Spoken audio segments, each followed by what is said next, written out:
agradecer a Deus. Deus é maravilhoso, Ele supre nossas necessidades. Também ao nosso pastor pela oportunidade, pela confiança. E também agradecer a cada um que está aqui nesta noite para ouvir a mensagem.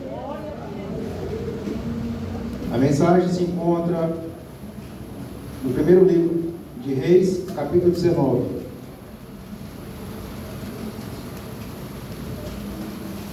Primeira Reis, capítulo 19.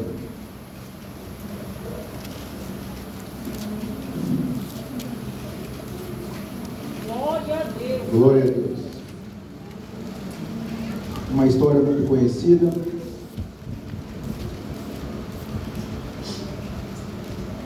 Todo mundo acharam? Diga amém.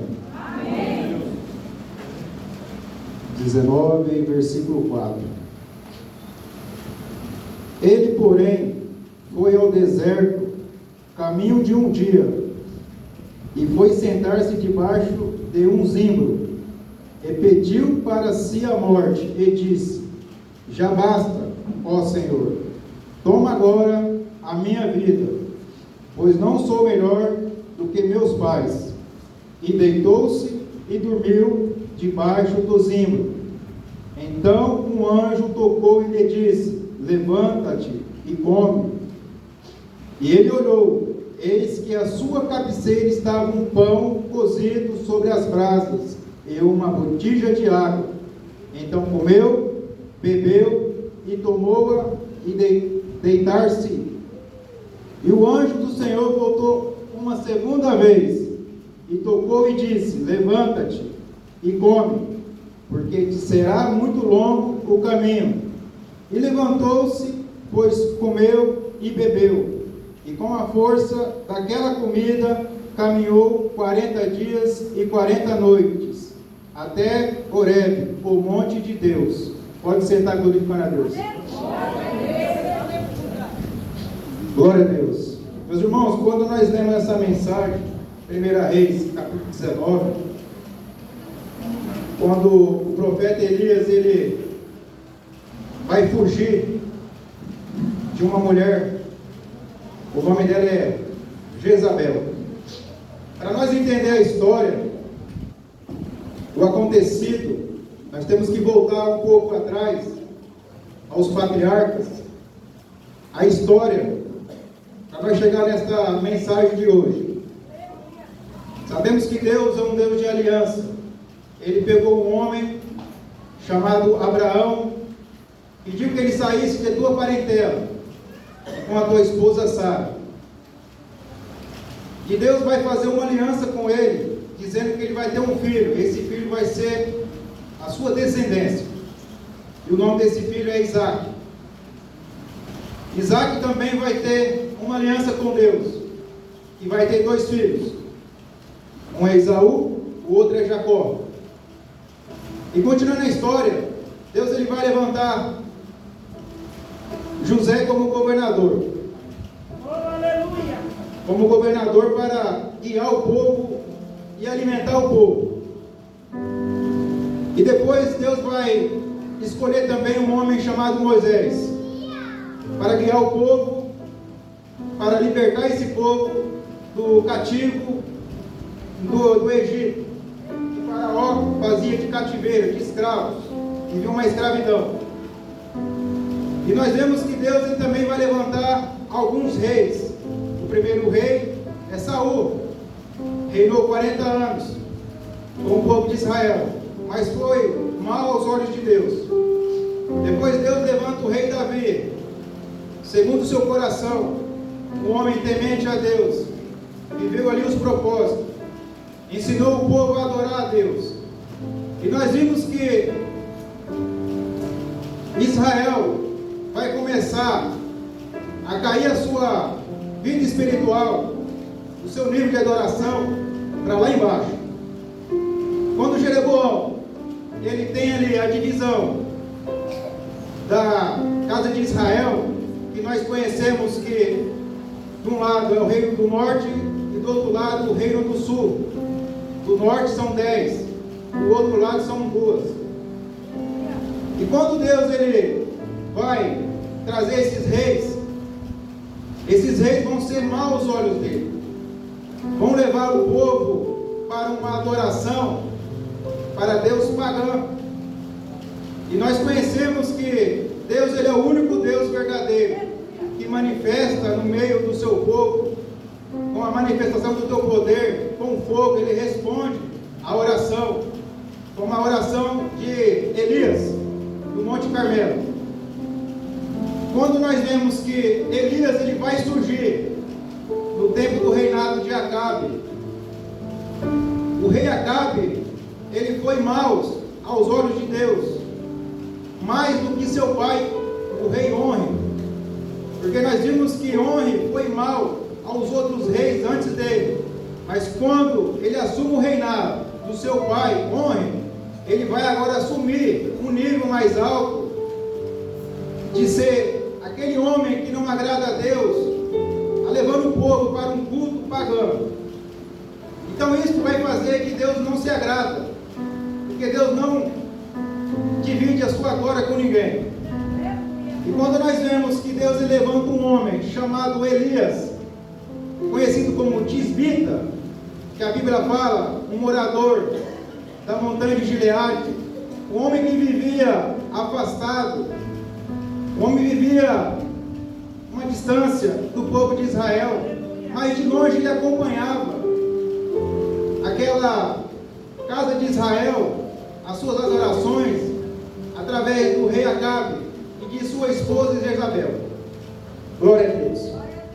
Deus levanta Elias para trazer de volta o povo para a adoração. Nós vemos que Elias, ele é levantado porque Israel passava por momentos de crise, porque Elias, ele veio para trazer o povo, para que o povo viesse adorar o Senhor, o único Deus. E quando Elias, ele vai se apresentar como profeta, trazendo a solução do povo, porque o povo passava a crise espiritual, ele vai trazer uma palavra, dizendo para o rei Acabe que não ia chover durante 3 anos e meio. Isso vai trazer um impacto no reinado de Acabe. Nós vemos que a chuva, ela vem para molhar a terra, aquelas pessoas que têm o seu plantio, para que venha a ter o alimento. Se não tem a chuva, o nosso país entra em crise. Como o Brasil é rico em água, mas se ficar sem água seca, não produz o alimento. Então Elias, ele vai estar ali representando a boca de Deus, dizendo que a tua palavra não choverá durante 3 anos e meio. Porque rei Acabe e a rainha Jezabel, eles tinham seus deuses, Deus Baal e Azera. Ali esses dois deuses têm um simbolismo. Nós vemos que é o Deus da fertilidade, o Deus da prosperidade e o Deus da prostituição. Por isso que o povo estava adorando, estando prostrando diante desses deuses diabólicos, vamos dizer assim. Por isso que Deus levanta o profeta para trazer o altar de volta.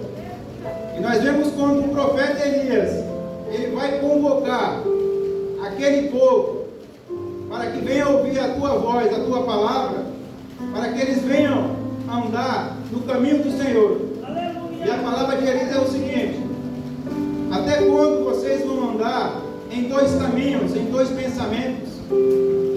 Elias estava trazendo ali, ou ele servia o Deus de Abraão, de Isaac e de Jacó, o Deus da aliança, ou eles viviam com a adoração do rei Acabe e de Jezabel.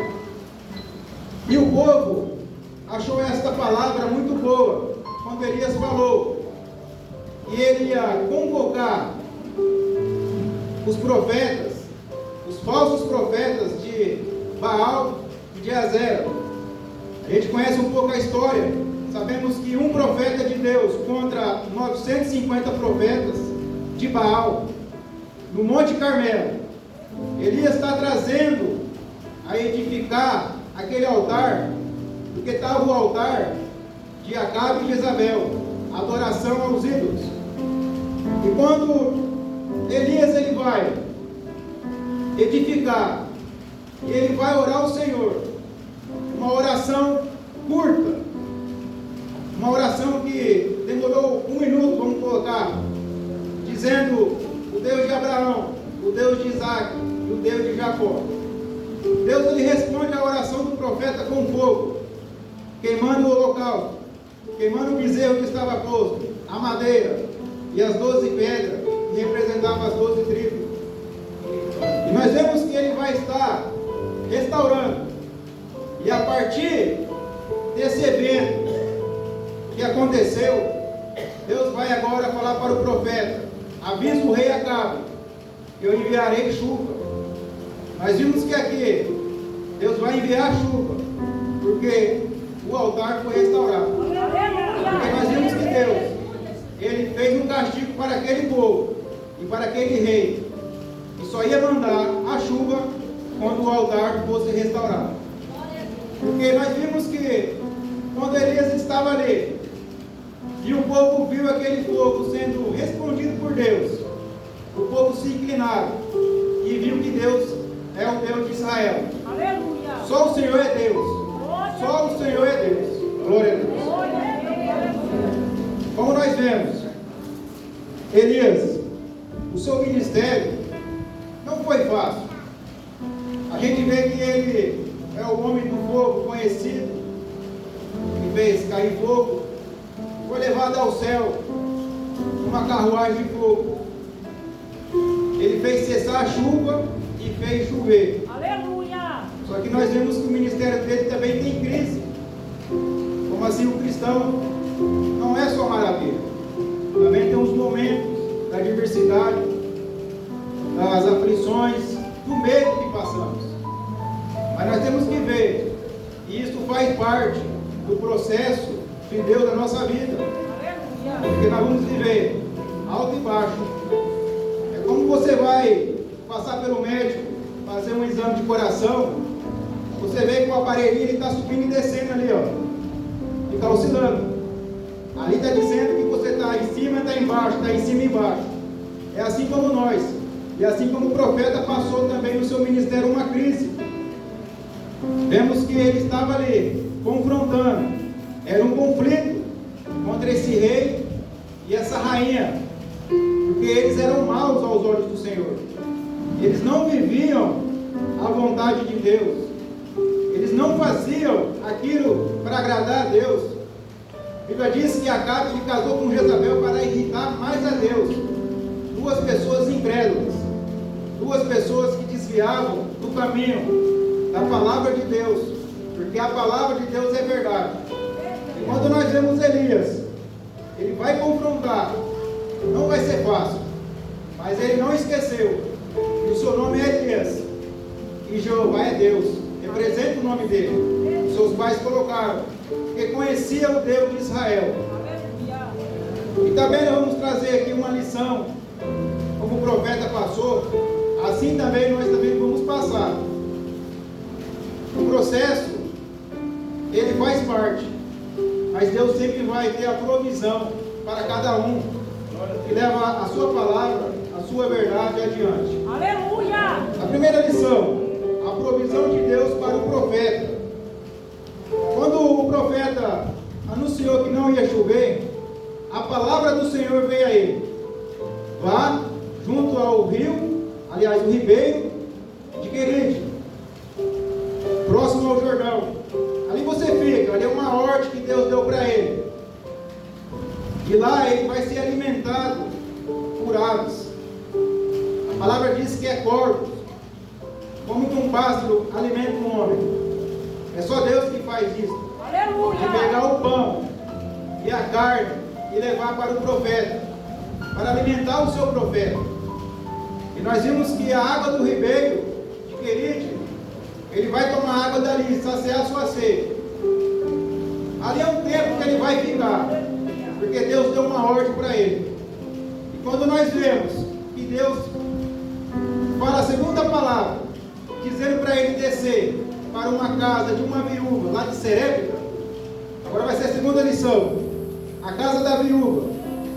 Deus continua suprindo a vida do profeta.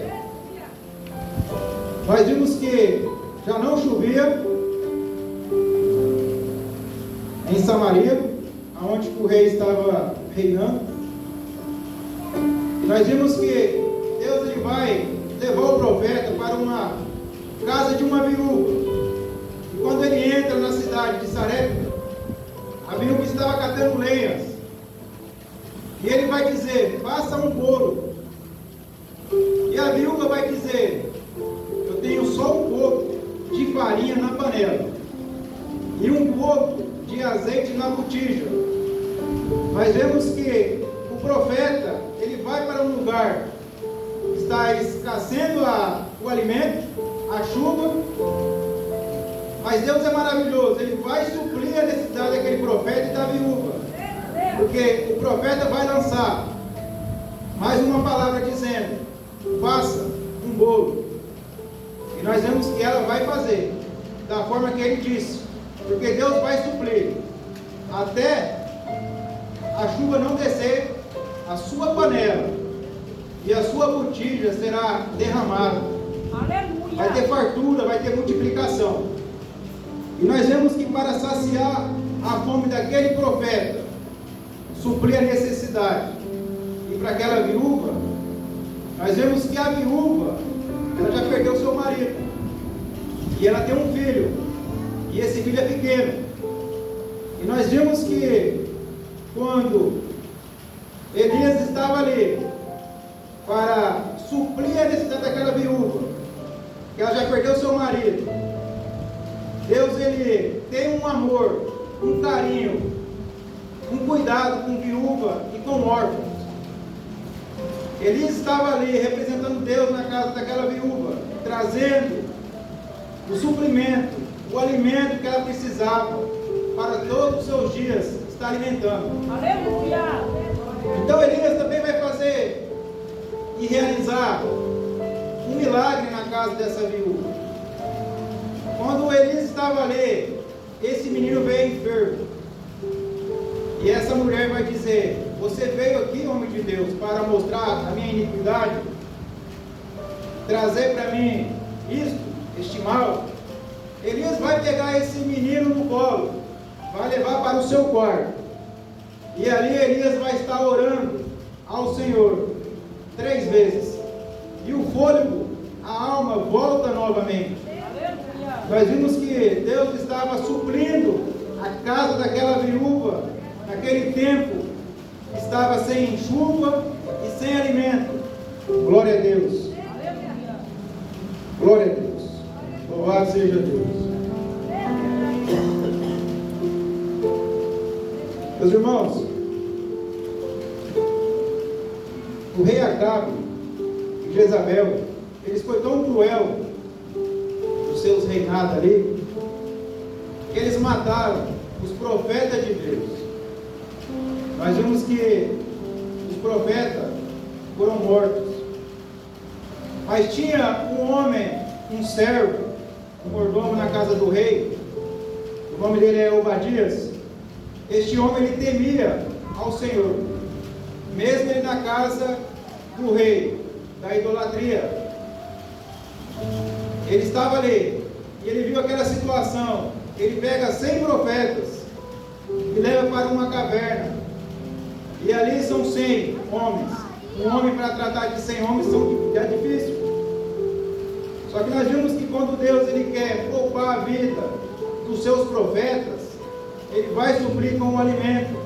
Aleluia. Nós vemos que quando Elias vai ter um encontro com esse homem, a gente vai ver, ele vai dizer: ó meu Senhor, eu sou temente a Deus, desde a minha mocidade.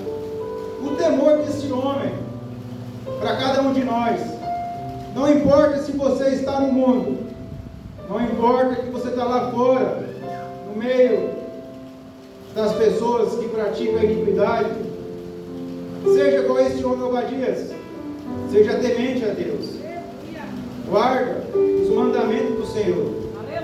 Aleluia. Aleluia. Glória a Deus.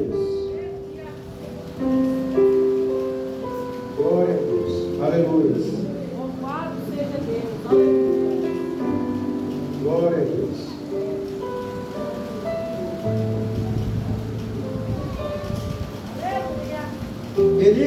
ele está diante de Acabe, nós vimos que Elias,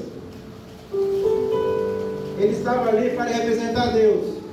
E o rei Acabe vai perguntar assim para Elias: és tu o perturbador de Israel? Elias vai estar ali respondendo: tu e a casa de teu pai são maus aos olhos do Senhor, porque não andou nos caminhos e não guardou os mandamentos, mas sim serviste ao Deus de Baal. Elias estava trazendo a palavra, a verdade, que nós precisamos ouvir. Muitas vezes a palavra, quando é referida para nós, a palavra de Deus, a verdade, muitas vezes dói. Às vezes nós não aceitamos. Às vezes sentimos o dono da verdade. Nem eu sou o dono, nem cada um de nós que estamos aqui. Mas Deus, Ele é o dono da verdade. E nós precisamos andar nesta verdade, para que nós viemos agradar os olhos de Deus. Terceira lição: quando o profeta, no Monte Carmelo, ele restaura o altar, e em sequência ele faz chover, ele vai se retirar para o deserto, aonde que nós demos a mensagem desta noite. O ministério deste profeta, ele passou pelo deserto, e nós vemos ali ele passando pelo deserto, pela escola do cristão. Nós vemos que a vontade de Deus, ela é boa, perfeita e agradável. Já foi dito nessa noite. Quando ele vai para o deserto, Deus estava com ele naquele momento, mesmo ele fugindo de Jezabel, porque esta mulher ameaçou ele de morte, e ele vai fugir com angústia, com medo, num momento da sua fé desfalecer, a sua vida espiritual, tudo que ele fez lá atrás, em um minuto desfaleceu o profeta. Mas tem hora que é preciso você estar no deserto, você passar pelo vale, porque esta é a vontade de Deus, muitas das vezes para cada um de nós. Quando ele estava no deserto, não faltou o alimento, não faltou aquilo que Deus estava alimentando lá no começo. Os corpos, ali nós vemos também a viúva. Agora nós vemos o próprio Deus trazendo um alimento para este profeta. Nós vimos o anjo servindo ele. E nós vimos que ele vai receber um alimento espiritual. E nós podemos chamar o maná do céu, o pão da vida que desceu do céu. Representa Jesus Cristo, o alimento que nós temos que alimentar, a tua palavra, a tua verdade. E nós vimos que quando o profeta estava ali, desejando a morte, desejando que Deus recolhesse a sua vida, que ele não era melhor que seus pais, nós vimos que não era o final dele, era só um começo, para uma caminhada que Deus tinha para ele. E o primeiro toque que o anjo deu nele foi que ele acordasse daquele sono que ele estava descansando. Era um sono que ele ia ter que acordar e continuar a sua caminhada. Então o anjo colocou ali o alimento para ele. Glória a Deus. Tocou nele e acordou, só que ele voltou a dormir. E nós vimos que o anjo, pela segunda vez, toca nele e traz ali um pão cozido e uma botija de água. E diz para ele: coma e levanta-te, que a sua caminhada será longa, o seu caminho durará 40 dias e 40 noites. Quero trazer um exemplo dentro dessa palavra, sobre Elias comer este alimento para caminhar esses 40 dias e 40 noites. No Evangelho de Mateus, nós temos exemplo, quando Jesus ele estava sendo guiado, conduzido pelo Espírito Santo para ser tentado pelo diabo, e ali ele ficou 40 dias, 40 noites.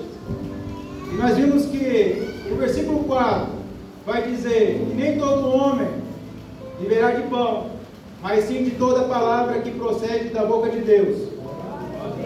Aqui é uma palavra de afirmação. Nem todos nós viverá de pão, mas sim daquele alimento, daquele pão que desce do céu, para que nós venhamos alimentar. E nós vimos que no finalzinho de Jesus, os 40 dias, quem desceu para alimentar ele? O anjo do Senhor desceu para alimentar Jesus. Aleluia. Jesus estava ali, como cada um de nós, sentia o que nós sentimos. Ele não estava na forma de Deus, mas na forma de homem, passando pelo processo do deserto, para continuar a sua caminhada, para fazer o teu o id do Senhor, fazer a vontade de Deus. Nós vimos também outro exemplo, em João, capítulo 4, aquela mulher samaritana. Quando Jesus ele aparece diante daquele tanque, ou daquele poço de Jacó, Jesus pede para ela um pouco d'água, e ela não tem como tirar porque é fundo. Jesus nessa noite pergunta: só quero um pouco d'água, para que você venha entregar, aliás, para que ele venha entregar a fonte da água viva para cada um de nós. Jesus estava trazendo ali para ela a fonte que jorra para a vida eterna. Só que ela não podia tirar a água que ele pediu para ela. Muitas das vezes nós não temos nada para oferecer. Muitas das vezes nós dizemos que estamos cansados, estamos fatigados do trabalho, da vida do dia a dia. Mas o alimento que nós comemos, este sim faz a gente caminhar mais dias nessa terra, para viver uma vida de santidade e para um dia alcançar a vida eterna. Glória a Deus. E nós vemos quando ele levanta, depois desse alimento, pelo anjo, Elias, ele vai continuar o propósito de Deus. Ele vai chegar a uma caverna no Monte Horebe, aonde que Deus falou com os seus profetas, como Moisés. E nós vemos que Elias ele vai chegar ali para se esconder. E Deus vai estar perguntando para ele: o que veio fazer aqui, Elias? Nós vimos que alguns fenômenos da natureza vai acontecer, mas nenhum deles Deus estava. Primeiro foi o vento. Deus não estava no vento. Elias viu o vento. Segundo, o terremoto. Elias também não viu que Deus estava ali. Terceiro, o fogo. Deus também não estava no fogo. Mas quarto, Deus ele fala com uma voz suave no ouvido de Elias. Então, muitas das vezes, para a gente falar com Deus, a gente tem que passar pelo deserto. Às vezes temos que andar ali alguns dias. Às vezes sentimos aflições, medo. Mas é assim que nós vamos chegar para ouvir a voz de Deus. O deserto ele leva a gente para Deus. Muitas das vezes nós não queremos passar pelo deserto. Mas o deserto é uma escola de ensinamento, aonde que nós começamos a obedecer a palavra. Aleluia! Começamos ali sim a caminhar, porque o deserto não é para você ficar parado. Como Elias estava dormindo, ali era só um momento dele descansar, mas que ele tinha que continuar, porque ele sabia que lá na frente ele ia ter a resposta. Glória a Deus. E nós vimos que quando Elias ele vai voltar pelo mesmo caminho, só que aí ele vai voltar diferente. Glória a Deus. Aleluia! O profeta, quando ouve a voz de Deus, ele sente tranquilo, confiante. Ele sabe da promessa do chamado. E quando ele volta pelo mesmo caminho para ungir 3 homens, um é rei de Israel, o outro é rei de Samaria, Azael, Jeú, e o terceiro é o sucessor do profeta Elias. Nós conhecemos ele como Eliseu. O profeta ele vai deixar o ministério para Eliseu dar continuidade, porque saiu da boca de Deus: você vai ungir Eliseu como profeta para ficar no seu lugar. E nós vimos como 1 Reis fala sobre Elias, O segundo vai falar de Eliseu. Quando Elias está perto de Eliseu, Eliseu não queria desamparar de Elias, porque Eliseu viu o que ele fazia, como Deus usava ele. Interessante que quando Elias pega o seu manto e põe naquele Jordão, e o Jordão abre para que eles passem, nós vemos que Eliseu estava vendo Deus na vida dele. Aleluia. Quando Elias ele vai subir naquela carruagem de fogo, nós vemos que Eliseu vai perguntar para Elias se ele pode fazer, se ele pode dar uma porção que Elias tinha, que é o Espírito Santo. Ele vai pedir uma porção dobrada do Espírito que estava sobre Elias. Então nós vemos que o Espírito que estava sobre Elias, Elias não tiver o Espírito, nada acontece.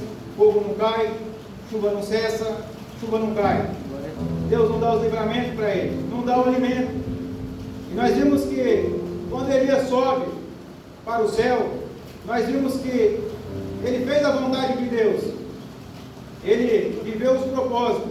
Ele não se inclinou diante dos deuses do rei Acabe, de Jezabel. E assim como nós, que nós não viemos dar ouvido ao mundo, que nós não viemos estar com um pé dentro e um fora, que nós viemos estar assim, diante do altar. Esse altar que é restaurado, e ele responde com fogo às suas orações. Glória a Deus. Glória a Deus. Louvado seja Deus. Glória a Deus. Glória a Deus. Aleluia. Aleluia. Meus irmãos, eu vou contar um pouco do meu testemunho. Eu sinto de contar, sempre quando eu vou finalizar a mensagem. Para mim hoje estar aqui, eu precisei passar por um ambiente, por um deserto, por um vale. A maioria sabe. Eu entrei naquele hospital para tratar uma enfermidade, Covid-19, e ali eu tive experiência com Deus. Deus já tinha falado comigo há 9 anos atrás, mesmo eu não conhecendo a palavra, mas eu fui criado praticamente dentro da igreja, minha mãe está ali, sempre levou eu para a igreja quando é pequeno. Mas quando é pequeno nós não entendemos a palavra. E Deus usou alguns homens para falar comigo. E Deus tem uma promessa, Deus tem um chamado na minha vida. E eu vejo que quando eu passei aquele ambiente, eu não sabia que a palavra de Deus tem poder para realizar, para fazer as promessas, o chamado na vida de uma pessoa. Quando eu entrei naquele hospital, no primeiro e segundo dia eu tive uma experiência. No terceiro eu fui para a UTI. Mas ali eu estava sendo guiado por Deus, porque é um propósito que eu vivo hoje. Eu tenho essa convicção. E através do meu testemunho, muitas pessoas estão se rendendo, estão ouvindo a palavra. Porque eu mesmo de mim não tenho nada a oferecer para ninguém. Mas aquilo que Deus colocou dentro de mim, eu posso oferecer. Quando eu estava naquele hospital, usando uma máscara de oxigênio, mesmo já inconsciente da situação, eu comecei ali a sentir mal. Parece que a minha morte estava chegando, porque eu falei para o doutor, eu não estou aguentando mais. Eu estou sentindo a morte me apertar, me abraçar. Eu preciso agora descansar. Eu falei assim, eu preciso ser entubado. E quando ele faz a intubação, ele vai fazer aquela intubação dizendo, pelo tempo que eu tenho de experiência, eu nunca fiz uma intubação como essa. A minha esposa ouviu a voz dele dizendo, olha, eu tenho muita intercorrência. Foi tranquilo. Porque naquele momento, antes de eu ser entubado, eu não sabia, mas eu falei, pode fazer, porque a minha vida está na mão de Deus. Quando eu fui entubado, fiquei ali 5 dias nesse tubo respiratório, oxigênio no pulmão que ia vir pelo tubo. Com 5 dias os médicos eles vão tirar essa sedação, esse aparelho, para ver como que eu ia reagir. E eu falo que quando eu acordei muito agitado, muito apavorado. Estava ali com uma pressão altíssima. E quando o médico viu a minha situação, situação, ele fez o procedimento novamente. Colocou a incubação novamente pela boca, aquele aparelho, no canto. A sedação não foi uma, foi duas, porque eu não me sedava. Eu estava difícil para sedar. Naquele momento que ele fez a incubação novamente, o meu grau de saúde estava muito elevado, porque começou a cometer infecção no fígado, 2 pneumonias, e a bactéria hospitalar entrou pelo tubo. Essa bactéria é aquela infecção que mata. Naquele momento ali, eu estava naquele ambiente, a igreja em oração no monte. Os irmãos que estão aqui sabem, foi 21 dias de campanha naquele monte. Foi no deserto, no vale, enfrentando aqui fora. Minha esposa não está presente aqui hoje. Ela não pôde vir. Ela faz parte desse testemunho, porque ela é metade da minha carne. Quando eu estava naquele hospital, usando esse aparelho, com 15 dias, os médicos vão olhar e ver que eu não dou nenhuma resposta, nenhum resultado, nenhuma melhora. E quando eu estava ali, eles pegam, faz o procedimento de uma cirurgia, a traqueostomia. É um cano que vai na sua garganta, ele fura. O tubo, ele é um tubo, é uma mangueirinha, pode ser que chegue a 3/4, essas mangueiras que usa para molhar as plantas. Eu usei esse tubo, essa traca. E o próprio doutor vai falar para minha esposa, olha, não tem mais o que fazer. Mas se Deus tiver alguma coisa com ele vai levantar essa cama. E aí, quando eu estava com 19 dias em coma, 100% de aparelho, de oxigênio, minha esposa desesperada, minha cunhada Thaís também aqui. O sofrimento que eu estava passando, mas era necessário eu passar por aquele deserto.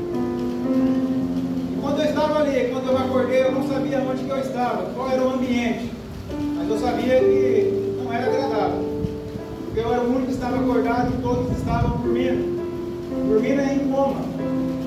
Estavam ali com os seus aparelhos respiratórios, esperando uma resposta de Deus. E Deus vinha suprir a provisão ali na área da saúde, a sobrar o corpo de vida novamente. E quando a minha esposa, eu fiquei 28 dias dentro da UTI, eu fui para a enfermaria, ela ficou 8 dias comigo. Eu fiquei irreconhecível, fiquei com 30 quilos a menos. Estava tomando antibiótico muito forte. Nosso organismo, ele reage sem remédio de uma forma, mas com muito antibiótico, a gente vai desfalecendo ali, ou seja, a saúde vai diminuindo. E aquele momento que ela viu eu naquela situação, ela não aguentou, ela se retirou, foi buscar algumas coisas para ficar comigo. E ela viu a minha situação, eu inconsciente das coisas, só que eu estava emocionado. Eu não podia ouvir a voz de ninguém. Eu chorava, ficava ali sem entender o que está acontecendo com a minha vida, o que eu fiz para merecer esse processo. Mas com o tempo eu comecei a entender, porque isso faz parte da vida do crente, do cristão. Olha, sinceramente, meus irmãos, quando eu sempre conto, eu fico muito feliz de contar com as pessoas, é como eu conto para vocês aqui. Eu levo o dia inteiro falando de Deus com uma pessoa. Não sei se é automático ali, mas eu fico o dia inteiro, o meu assunto é Deus.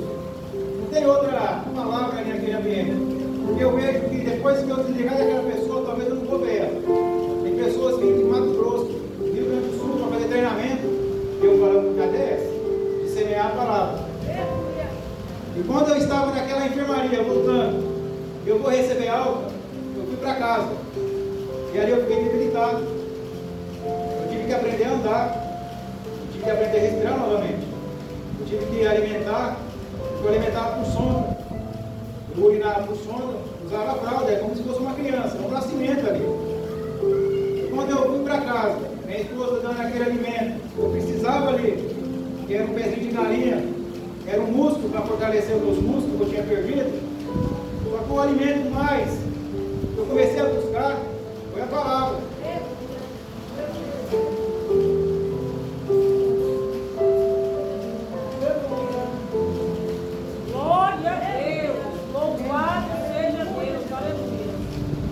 Glória a Deus. Meus irmãos, esse alimento ele é muito importante para nós. É Como eu disse, eu não sou o dono da verdade, mas o que eu aprendo através dessa palavra, através das ministrações de cada um, do nosso pastor, de cada um que prega aqui, eu fico muito atento, porque o meu ouvido ele fica atento, porque essa palavra, quando você se alimenta, você não quer largar mais, você tem fome dela, você tem sede. E eu vejo que depois desse processo que eu passei, não sou perfeito, eu sou uma pessoa imperfeita. Eu só quero que eu viva bastante tempo para que eu venha pregar essa verdade. Que Deus me deu essa oportunidade. E eu vejo que, não só na vida dos irmãos, quanto outro meu testemunho, mas pessoas lá fora, elas ouvem e elas se sentem alimentadas por esse testemunho e pelas palavras que eu falo de Deus. Eu creio que Deus tem a forma de trabalhar. A gente não tem estudo para falar bonito, mas nós temos a palavra de Deus, que Ele mesmo nos capacita. Porque a gente vê que uma simples palavra, um versículo, toca no coração de uma pessoa. Pode ser um versículo pequeno. Só o Senhor é Deus. Só o Senhor é Deus. Aleluia! Você já vai trazer o povo diante do altar do Senhor. Glória a Deus. Eu já quero finalizar aqui, agradecendo. Os irmãos, continua alimentando essa palavra. Venham permanecer, buscando este pão vivo que desceu do céu. Aleluia! Jesus ele veio para trazer este pão, trazer vida para a gente em abundância. Mas precisamos ouvir a palavra, precisamos estar alimentados. Porque quando vem os dias maus, a gente estamos alimentados. E nós devemos sim fortalecer a cada dia, através da palavra. Porque a palavra de Deus ela é verdadeira, ela é pura, ela é eficaz. Ela transforma, ela cura, ela salva. Glória a Deus.